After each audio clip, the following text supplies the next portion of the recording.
Okay, namaste and welcome back. The next question was asking about realization and statements that have been made about entering realization, that when it takes place, that everything changes, and also at the same time nothing changes. And what does that mean? What is being alluded to when that is being said? Okay, so yeah, it just simply is that when realization takes place and everything falls away, that what has changed is the consciousness. The external world, nothing has changed in that world. It's still the same world that one has always been in. But yet it is seen with such new eyes that, in one sense, everything has changed in your world, but yet the world goes on the same. Nothing has changed in the external world. What has changed was the radical shift in consciousness, and now one is no longer uh, being drug around by the transient, no longer seeing that the only reality is the transient. Now one's consciousness is no longer being in an illusion of ego. That has deconstructed, that has gone. It's no more relevant. It's as if it never was. It's as if it was a dream. This is why it's called awakening. When one wakes up, one sees the dream and knows it was a dream and it had really no basis in reality. And so all the drama, all the suffering, all of the stories we've carried, all of the bondage we've layered, all the things we've clung to, all the things we've rejected, all of that in one instant changes and is seen for what it is. The me that was so important, that we've tried to protect, that we've tried to, get control with, it's gone. It never was. Okay. And it's freedom. It's liberation. It's such a shock when the end of that path is entered, and that reality is then point blank. Like my guru said, "Are you convinced of it?" And I said, "No, I'm not convinced of it, because to be convinced of something there has to be doubt somewhere, and in this there's no possibility to doubt, because it's the only reality at that point. When all falls away, it's not like oneness where one is one with everything and feels God within and sees God within everyone, and that's a wonderful state, but it's something different.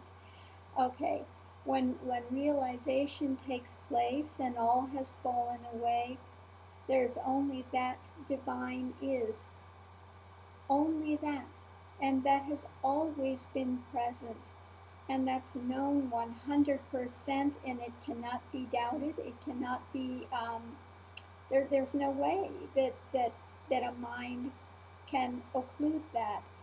There is no longer a mind to occlude that.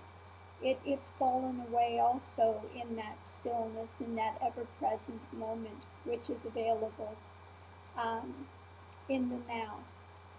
Okay, so it's like I said, it's a radical shift of consciousness that takes place. The illusion is laid bare. It seems at that point that the world is only 100% illusion. It has no reality, and the only reality is that absolute.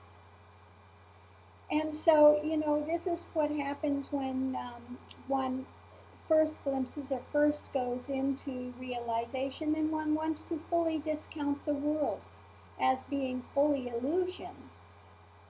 And then one says that the only reality is that absolute. But and as one progresses and deepening occurs and one begins to settle, the world comes back into view, and then it becomes also real. But it's real on a different level than it was when one is in this confusion and in this delusion of ego. Okay. That's why they say before the path, mountains are mountains. During the path, they become something entirely different, you know. And then after, then they become mountains again. And when one is looking into the path and walking the path, perhaps one wants to be liberated of the world. One wants to get out of the world. One is praying for liberation, praying to be out of this. And then when realization takes place, one sees they are finally free of the world. But then the world comes back into view again. And you find out at that point, true liberation is not caring whether one is in the world or out of the world. It makes no difference.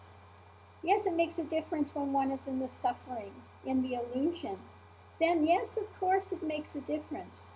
But with that liberation, one knows that it's always present, always available, just as the absolute is always present, always available.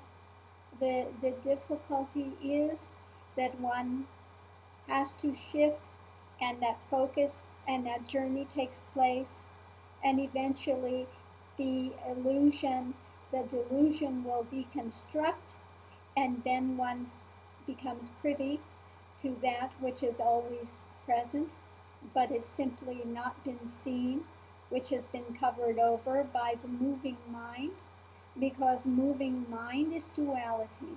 Moving mind is the construction of duality.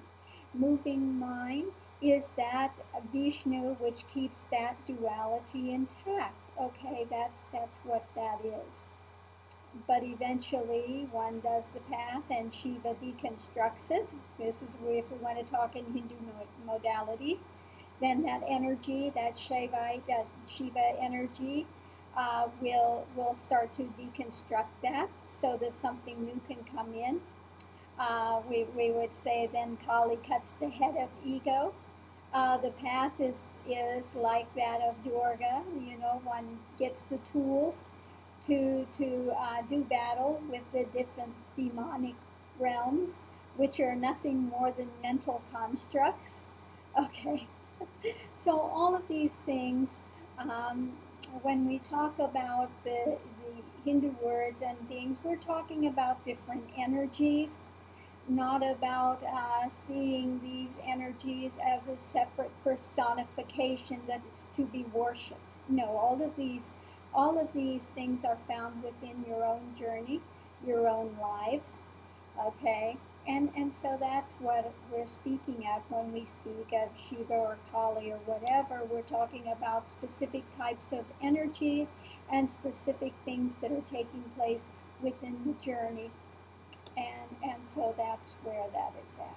But we get more into that as we make the journey. We get more into that dynamic. So yes, one says that everything changes, and yet nothing has changed. It's the same world on the outside.